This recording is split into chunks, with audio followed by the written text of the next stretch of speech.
Welcome to the Country Watch Political Intelligence Briefing, Quick Hits, a weekly briefing of hot stories across the world in brief. I'm Denise Youngblood Coleman, the Editor-in-Chief and Senior International Affairs Analyst at Country Watch. Before I get to the featured country of the week, let me give you a quick rundown of some of the big stories I'm covering. First, tensions are rising in East Asia between mainland China and Taiwan as Beijing pressures Taipei to accept reunification and Chinese rule. In a speech, Chinese President Xi Jinping said that the two governments would have a peaceful reunification. Xi further asserted Taiwan independent separatism is the biggest obstacle to achieving the reunification of the motherland and the most serious hidden danger to national rejuvenation.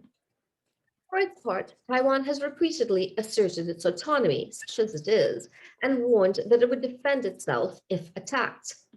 Taiwanese President Tsai Ing-wen has made clear that Taiwan had already rejected offers of reunification.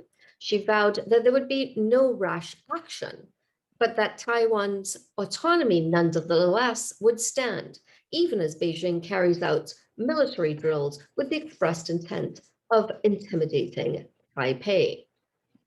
In Iraq, early elections in October of 2021 were triggered by mass anti-corruption protests back in 2019. The brutal and hardline crackdown by security forces on protesters sparked a massive revolt against the entire system and forced then Prime Minister Abdul Mahdi to resign from office and ultimately be succeeded by Mustafa al-Kadhimi. Now, in 2021, Iraqis returned to the polls to cast their ballots, albeit not in large numbers. In fact, this voting exercise was marked by low voter turnout of just over 40%. Once the votes were counted, it was clear that the populist Shiite leader Muqtada al-Sadr and his bloc had again dominated the election. Sadr's opposition to both the United States occupation and Iranian involvement in Iraq had long placed him in a unique position. And once again, those sentiments had driven Iraqi voters, those who bothered to vote, to the polls. Ultimately, it was the Sadrist bloc that again won the most seats, charging the Sadrists with the power to influence the formation of the next government of Iraq. Iranian-backed parties did poorly in these elections. Parliamentary elections were also held in the Czech Republic and resulted in the defeat for the ANO party of the populist Prime Minister Andrej Babiš, who has also been known as Czech Trump. While no one party secured an outright majority, it was the opposition bloc that was best positioned to build a coalition government with control over parliament. Also in Europe, Poland was on a collision course with the European Union. At issue was a ruling by a top Polish court that certain European Union laws were incompatible with the Polish constitution. Of significance were judicial reforms instituted by Poland's governing right-wing Law and Justice Party, which the EU has said were incompatible with Western democracy.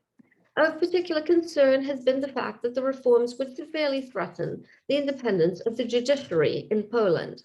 The Polish court's ruling was being interpreted by other countries of the European bloc as an attack on the EU. Notably, France's Europe Minister Clément Beaune said in an interview, when you join a club, you sign a contract. That is called a treaty, which was ratified by referendum in Poland. This was the choice of the Polish people. Beaune further warned of a possible Pole exit, saying it's very serious. There's the risk of de facto exit of Poland from the EU.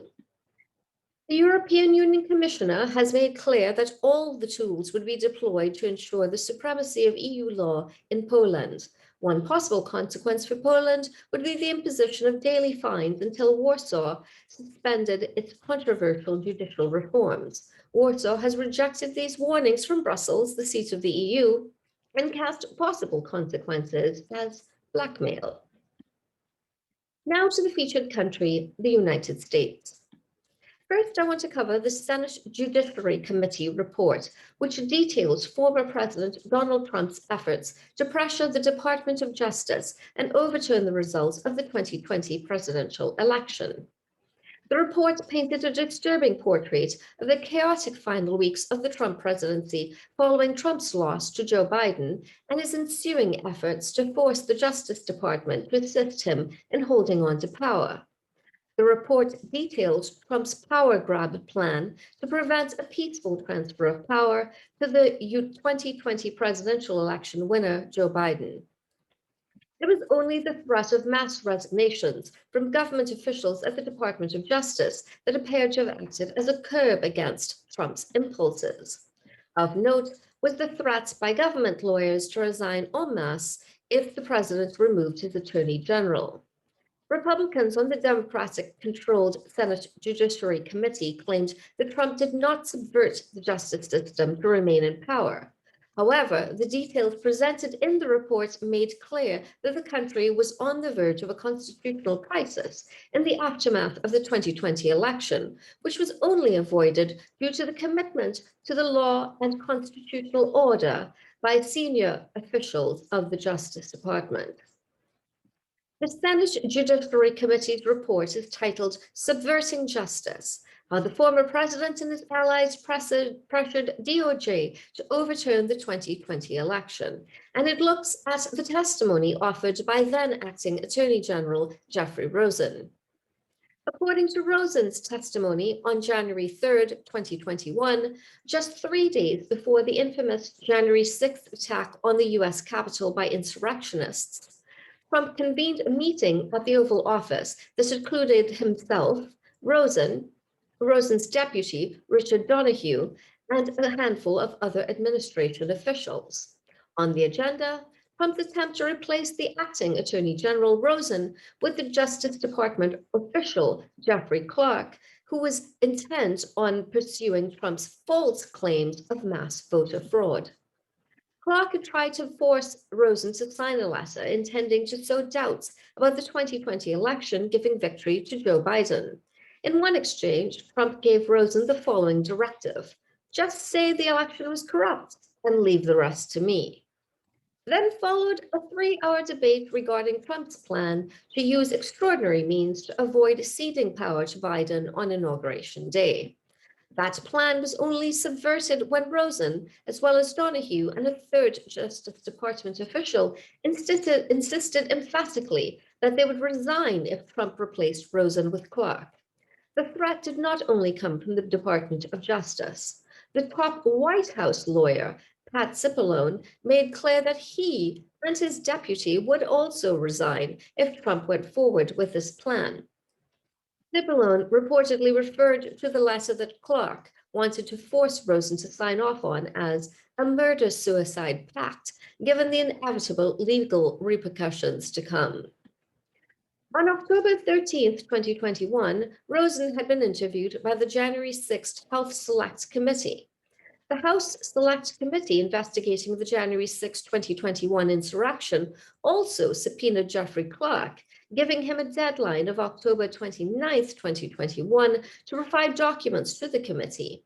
The subpoena additionally demanded that Clark appear for a deposition on the same day. Staying with the United States, I also want to give some attention to the Eastman Memo. In the fall of 2020, after John Eastman was featured on Fox News, he was brought into the Trump administration's inner circle to work with then President Donald Trump to ensure that he would remain in the White House. Job number one for Eastman was activating the document he produced that would become to be known as the Eastman Memo, a blueprint to be followed by Republican officials should they wish to reject the results of the United States election that they deem to be unfavorable, and even keep their preferred candidate in the White House. According to the work ensconced in the book Peril from Washington Post journalists Bob Woodward and Robert Costa, the Eastman Memo contained a 6-step process in which then Vice President Mike Pence, who was charged with overseeing the official count of the Electoral College votes in Congress, he would overturn the election results that gave victory to Joe Biden in favor of Donald Trump. In the memo, Eastman urged Vice President Pence to act unilaterally on January 6th, the date of the certification on Capitol Hill, also the date of the insurrection by Trump loyalists at the seat of legislative power. It should be noted that Vice President Pence was inclined to entertain the Eastman Memo plan, according to the account from Woodward and Costa.